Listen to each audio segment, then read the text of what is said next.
गहरे जंगल के बीचों बीच एक शांत तालाब था, जहां पानी के नीचे मछलियों की एक अलग ही दुनिया बसती थी।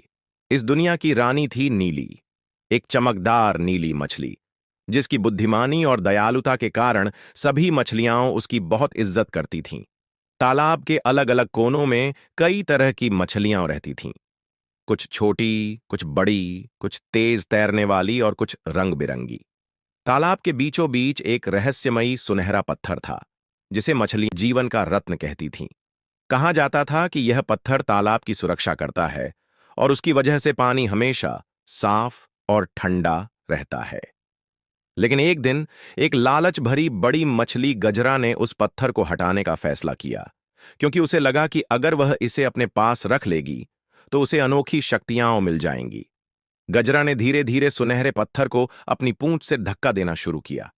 जैसे ही पत्थर अपनी जगह से हिला, तालाब का पानी अचानक गंदा होने लगा और चारों ओर अंधेरा छाने लगा। छोटी मछलियां डर गईं, घास में छिप गईं और कछुए भी किनारों की तरफ भागने लगे। तालाब की दुनिया में हाहाकार मच गया।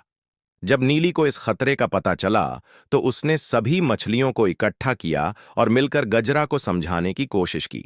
लेकिन गजरा को अपनी गलती का एहसास नहीं हुआ। तब नीली ने चालाकी से गजरा को चुनौती दी कि अगर वह सच में सबसे ताकतवर है, तो उसे पत्थर को वापस रखकर यह साबित करना चाहिए।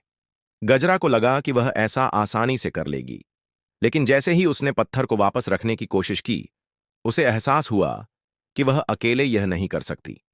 आखिरकार सभी मछलियों ने मिलकर पत्थर को अपनी जगह वापस रखा।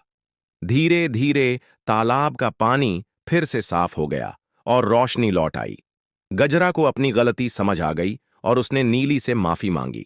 उस दिन के बाद तालाब की मछलियां एक दूसरे की मदद करने लगीं और कभी लालच न करने की कसम खाई। तालाब की जादुई दुनिया फिर से खुशहाल हो गई और जीवन का रत्न अपनी जगह सुरक्षित बना रहा।